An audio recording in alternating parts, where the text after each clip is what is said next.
Vancouver devia ter sido uma celebração, e, em muitos sentidos, foi mesmo, até deixar de o ser. Quando o apito final soou no BC Place, na noite de 18 de junho, o Canadá acabava de fazer algo que o programa de futebol deste país perseguia há boa parte de uma geração: uma vitória por 6-0, um hat-trick de um dos avançados mais letais do futebol mundial neste momento. Uma exibição tão dominante que o Catar, já reduzido a 9 jogadores no último terço do encontro, mal conseguia trocar 3 passes seguidos no seu próprio meio-campo. O Canadá terminou no topo do grupo B. A presença na fase a eliminar está praticamente garantida. E ainda assim, o balneário não celebrava como seria de esperar depois de uma vitória assim. Porque aos 50 minutos, com o Canadá já a vencer por 3 golos, Assim Madibo, do Catar, entrou por trás sobre Ismael Kone. Kone já tinha soltado a bola para um colega.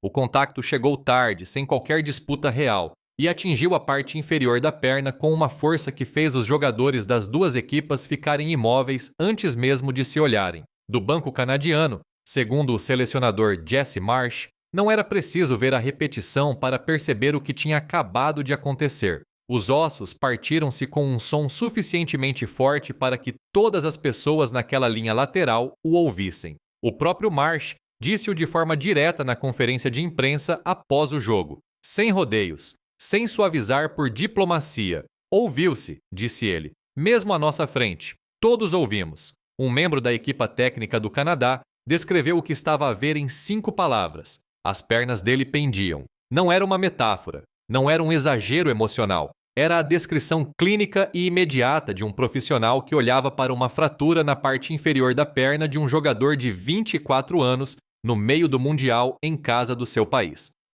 Para perceber por que razão esse momento atingiu esta seleção daquela forma, porque homens adultos que vivem do futebol ficaram visivelmente abalados depois, no túnel, é preciso perceber quem Kone realmente é e o que este torneio representa para as pessoas que vestem aquelas camisolas vermelhas. Kone surgiu no CF Montreal, um dos projetos que, de forma discreta, reconstruíram o futebol canadiano a partir da base ao longo dos últimos 15 anos. Tem agora 24 anos, embora fosse compreensível pensar que é mais velho tendo em conta o percurso profissional que já atravessou. Durante a sua ascensão em Montreal, houve interesse sério vindo de Inglaterra, incluindo aquilo que parecia uma mudança concreta para o Sheffield United, que acabou por não acontecer. Em vez de forçar a situação, Kone optou por ficar e terminar o que tinha começado no Canadá, em vez de correr para uma transferência que poderia ter travado o seu desenvolvimento. Essa decisão dizia algo sobre ele. Os clubes acabaram por chegar na mesma. Watford, depois Marsella, depois Rennes. Foram anos que, segundo o próprio, nunca encaixaram exatamente como esperava. Períodos de bom futebol interrompidos pela irregularidade, momentos individuais promissores que não se transformavam numa influência sustentada ao mais alto nível. Depois veio o Sassuolo na Série A e algo mudou verdadeiramente. Mais cedo este ano, antes mesmo de o Mundial estar no horizonte imediato, Kone marcou um belo golo de chapéu contra o AC Milan e ainda fez uma assistência no mesmo jogo. Foi o tipo de exibição que obriga os jornalistas do futebol italiano a prestar atenção. Dentro da seleção canadiana também repararam. Quando este torneio chegou, as pessoas mais próximas da equipa descreviam esse período como a fase mais consistente e completa da carreira de Kone. Não promissora, não em desenvolvimento, consistente. A diferença importa para um jogador que batia aquela porta há anos.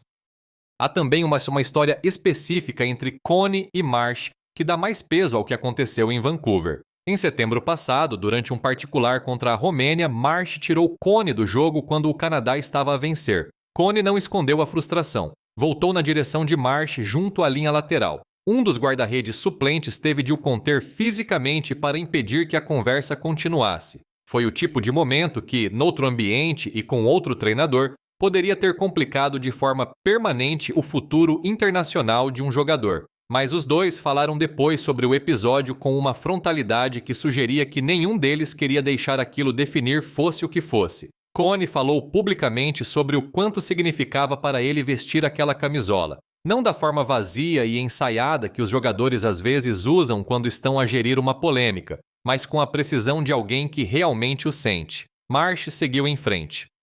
A relação não só sobreviveu, como aparentemente cresceu. Esse contexto é relevante porque a reação emocional dentro daquele estádio, a 18 de junho, não foi simplesmente sobre um futebolista lesionado. Foi sobre uma pessoa que tinha mostrado a todos à sua volta exatamente o quanto aquilo significava. Alguém que atravessara irregularidade, frustração e um momento muito público de emoção em bruto perante o próprio treinador. Alguém que finalmente chegava ao torneio para o qual vinha a construir caminho, a jogar o melhor futebol da sua carreira, e que acabou por sair de maca aos 51 minutos. O público do BC Place percebeu isso. Os jogadores perceberam isso. Foi por isso que o que aconteceu 14 minutos depois teve tanto significado. Mas primeiro, o jogo em si. Porque o futebol antes da lesão foi, por mérito próprio, verdadeiramente notável.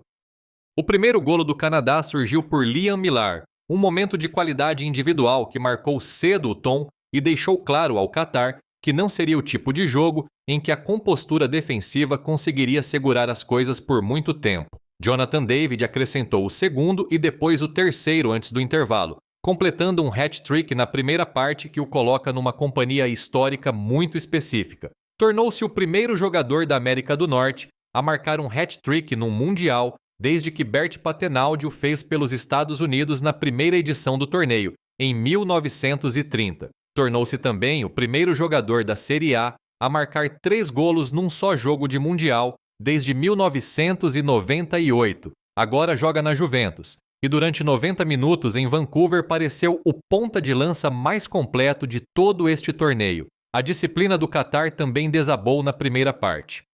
Oman Al-Amin foi expulso por uma falta como último homem sobre Tajon Buchanan, o tipo de ação defensiva desesperada que mostra que uma equipa já perdeu a batalha tática e está a funcionar em modo de sobrevivência. Reduzido a 10 antes do intervalo, o Catar já estava em gestão de danos quando começou a segunda parte. Isso tornou ainda mais difícil racionalizar, depois, a entrada de Madibo sobre Cone. O jogo estava praticamente decidido. O Canadá estava em controle total. Naquele momento não havia nada em jogo, nem pressão tática, nem uma necessidade defensiva de último recurso, que explicasse por que razão aquela entrada aconteceu daquela forma. Madibo recebeu vermelho direto por jogo brusco grave após revisão do VAR. O cartão amarelo inicialmente mostrado pelo árbitro chileno Christian Garay foi alterado quando as imagens deixaram claro o que todo o estádio já sabia. O Catar ficou reduzido a 9 jogadores. O jogo estava matematicamente encerrado. Mas, nessa altura, ninguém no banco do Canadá estava a pensar no resultado. Cone foi assistido de imediato no relvado com a equipa médica canadiana a colocar uma tala pneumática em volta da perna lesionada para estabilizar a fratura antes de qualquer movimento. Os jogadores à sua volta das duas equipas ficaram visivelmente afetados. Vários jogadores canadianos estavam em lágrimas ainda antes de a maca chegar. Segundo vários relatos vindos do estádio, durante a paragem houve também uma verdadeira confrontação entre os dois bancos, com as emoções tão para lá da contenção profissional que normalmente sustenta estas situações que o confronto se espalhou pelas duas áreas técnicas. Nem Marsh, nem o selecionador do Catar, Julien Lopetegui, abordaram em detalhe esse episódio depois do jogo. Quando insistiram com Marsh, a resposta foi mínima. Não vou gastar um segundo a falar sobre isso. A frase teve o tom de alguém que tinha tomado uma decisão deliberada sobre onde colocar a sua energia. Cone fez um sinal de polegar para cima ao público do BC Place a partir da maca, enquanto era levado para o túnel, acenando com uma mão, enquanto o outro braço permanecia imóvel. Segundo todos os relatos de quem estava dentro do estádio, a ovação de pé que se seguiu foi um dos momentos de ruído contínuo mais fortes de toda a noite. A sua mãe e outros familiares correram para o hospital, para onde Cone foi levado para uma cirurgia de urgência, ao que fontes da equipa canadiana e o especialista em transferências, Fabrício Romano, confirmaram depois ser uma dupla fratura da tíbia e do perônio, os dois principais ossos da parte inferior da perna. A Federação Canadiana de Futebol confirmou a 19 de junho que a cirurgia tinha sido bem-sucedida e que Cone faria uma recuperação completa, mas que o seu Mundial tinha terminado. Tendo em conta o prazo normal de recuperação para este tipo de fratura com estabilização cirúrgica, espera-se que Cone fique afastado entre 4 e 5 meses. Nathan Seriba marcou 14 minutos depois de Cone sair do relvado. Foi o tipo de livre que, num jogo normal, teria sido o momento de destaque. A bola bateu na parte interior do poste e entrou depois de desviar no braço do guarda-redes, daqueles golos feitos para os resumos. Mas Seriba não correu para a bandeirola de canto. Não fez uma celebração própria. Formou o número 8 com as duas mãos, o número de Cone, e correu diretamente para a linha lateral, pegou na camisola de Cone e ergueu-a acima da cabeça perante uma bancada que já estava de pé. A ovação que se seguiu foi, segundo vários relatos de pessoas presentes, mais forte do que a que tinha saudado o próprio golo. Ninguém planeou aquilo. Ninguém o ensaiou no treino nem falou disso na reunião antes do jogo. Aconteceu porque um grupo de homens se preocupa verdadeiramente uns com os outros, e porque um deles quis que o colega lesionado soubesse, onde quer que estivesse, em qualquer quarto de hospital onde estivesse a ser preparado para a cirurgia, que não tinha sido esquecido, que a camisola pela qual tinha trabalhado toda a vida continuava a ter o seu nome naquela noite. Essa é a parte humana desta história. Agora vem a parte política, porque este jogo não aconteceu no vazio, e o contexto à sua volta é pelo menos tão significativo como qualquer coisa que tenha ocorrido dentro de campo. O Canadá coorganiza este Mundial com os Estados Unidos e o México, e a relação entre estas três nações à entrada para o torneio tem sido definida por um nível de tensão institucional sem verdadeiro precedente na história dos grandes eventos desportivos internacionais. O presidente Trump impôs, no início deste ano, tarifas de 25% sobre o aço, o alumínio e os automóveis canadianos. Referiu-se repetidamente ao primeiro-ministro canadiano Mark Carney como governador, uma escolha retórica deliberada para sugerir que o Canadá não é uma nação plenamente soberana, mas uma unidade administrativa subordinada aos Estados Unidos. Continuou também a fazer declarações sobre absorver o Canadá como o 51º estado da União, uma posição que repetiu publicamente várias vezes nos últimos meses. Em resposta, uma sondagem da Nanos Research concluiu que 53% dos canadianos consideram benéfico boicotar produtos norte-americanos e evitar viajar para os Estados Unidos. Uma sondagem separada da Abacus Data mostrou que 80% dos canadianos acreditam que os Estados Unidos seguem na direção errada.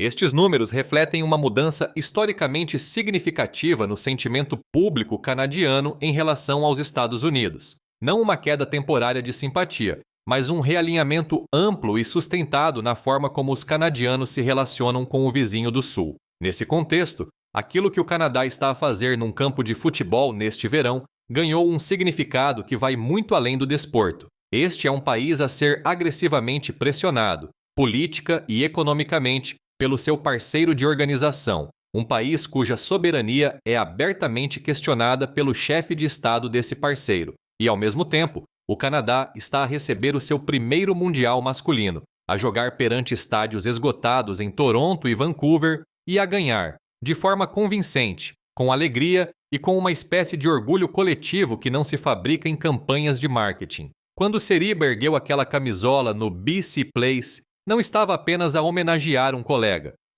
Estava a fazê-lo perante dezenas de milhares de canadianos que esperaram a vida inteira para ver o seu país competir a este nível em casa, num momento político em que a própria identidade nacional parece algo que vale a pena defender. Esta combinação de circunstâncias não é um detalhe acidental para explicar por que razão este jogo se sentiu daquela maneira. O Qatar de Lopetegui, por sua vez, ficou preso no meio de circunstâncias que o reduziram a 9 jogadores e expuseram os limites de um projeto que tem estado em declínio constante desde a organização do torneio de 2022. O Mundial do Qatar em casa terminou na fase de grupos, e esta exibição em Vancouver não sugeriu uma equipa que se tenha reconstruído de forma significativa desde então. Os 2 cartões vermelhos, a desorganização defensiva, a entrada tardia completamente desnecessária num jogo já perdido. Tudo apontou para uma equipa a funcionar sem a estrutura nem a disciplina que o futebol a eliminar exige.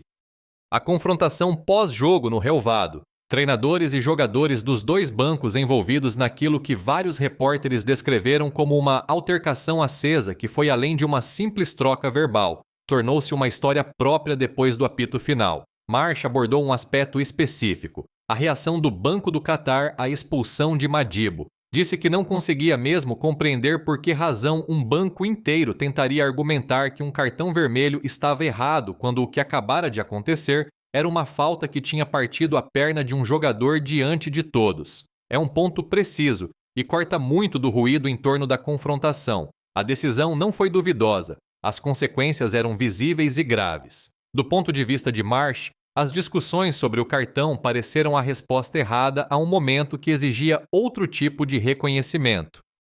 O que tornava tudo mais complicado, e Marsh teve o cuidado de reconhecer isso, era o fato de o próprio Madibo aparentemente ter percebido a situação de imediato. Segundo Marsh, Madibo entrou no balneário canadiano depois da expulsão e pediu desculpa diretamente a Connie, em pessoa, frente a frente. Connie contou isso aos próprios colegas. Marsh disse que não acreditava que Madibo tivesse tido intenção de causar uma lesão grave, e esse contexto claramente importava para ele, mas coexistia com a reação do banco, um jogador a mostrar clareza e responsabilidade pessoal num momento privado, enquanto seus colegas e a equipa técnica passaram a hora seguinte a contestar precisamente a decisão que aquele momento de lucidez exigia. Duas respostas completamente diferentes ao mesmo incidente, da mesma equipa, na mesma noite.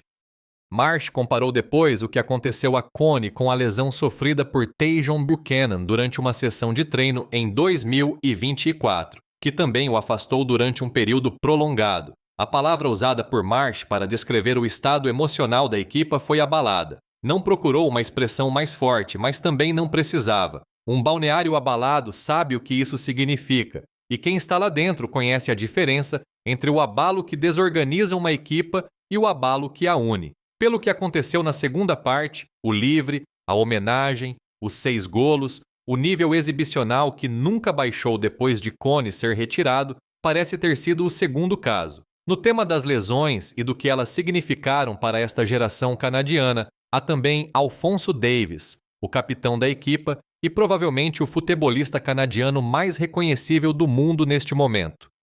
Regressou de uma rotura do ligamento cruzado anterior e do menisco que o deixou afastado durante 262 dias, quase toda a época passada. Sofreu essa lesão no jogo de atribuição do terceiro lugar da Liga das Nações da CONCACAF de 2025 e passou boa parte de um ano em reabilitação antes de conquistar de novo o seu espaço no 11 do Bayern de Munique e depois neste grupo para o Mundial. Mais tarde, em maio, sofreu uma lesão nos isquiotibiais durante a derrota do Bayern na meia-final da Liga dos Campeões frente ao Paris Saint-Germain, o que criou uma nova vaga de ansiedade quanto à sua disponibilidade para este torneio. Marsh incluiu-o na convocatória na mesma. Davies falou publicamente sobre o peso mental de uma reabilitação prolongada, o isolamento, a incerteza, os dias em que o regresso total parece mais um conceito teórico do que uma realidade física.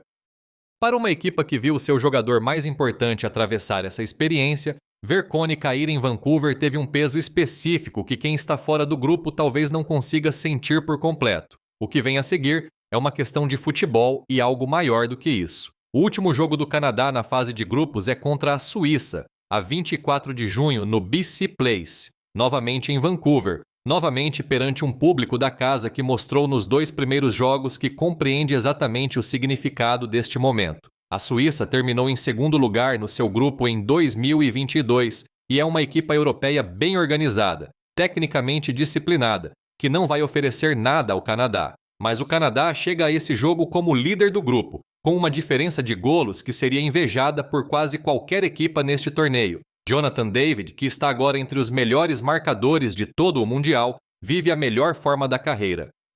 Alphonso Davies, quaisquer que tenham sido as dúvidas sobre a sua condição física à entrada, está disponível e a crescer dentro do torneio. E um plantel que acabou de terminar um jogo sem um dos seus médios mais dinâmicos, continuando ainda assim a marcar 6 golos e a produzir um dos momentos emocionalmente mais fortes de todo este Mundial, demonstrou algo que vai além da qualidade tática. Há uma versão desta história em que a lesão de Connie quebra o embalo, em que uma equipa que estava no auge tem de se reajustar de repente a uma perda que não é apenas tática, mas emocional. E há outra versão em que o golo de homenagem, a ovação de pé e o polegar erguido a partir da maca se tornam o momento que liga este grupo de jogadores de uma forma que nenhuma sessão de preparação ou exercício de união de equipa conseguiria criar. As palavras de Marsh depois do jogo sugeriram que ele acreditava na segunda versão.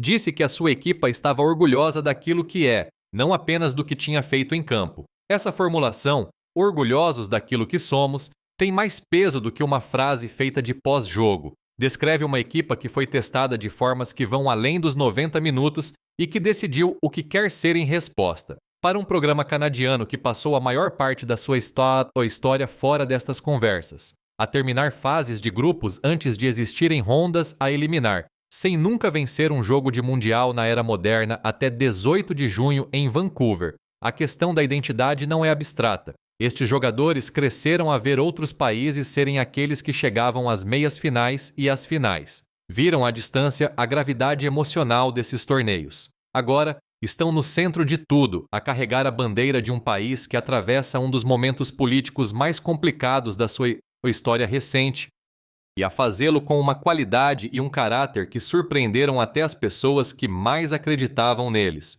Cone vai recuperar por completo. A cirurgia foi bem sucedida. Vai voltar, e quando voltar, regressará a um plantel do Sassuolo, ou a qualquer clube que venha a ser então o seu empregador, que terá um jogador que deu tudo o que tinha por aquela camisola vermelha em Vancouver, na noite em que o Canadá alcançou algo histórico, e que foi levado do relvado antes de poder ver como tudo terminava. Ele sabe como terminou. Os colegas trataram disso. O último jogo do grupo é daqui a 5 dias. As rondas a eliminar começam a 28 de junho, e o Canadá, pela primeira vez na história moderna do torneio, fará parte delas, levando tudo o que aconteceu em Vancouver para o que vier a seguir, com um grupo que já demonstrou ser capaz de aguentar mais do que o futebol exige.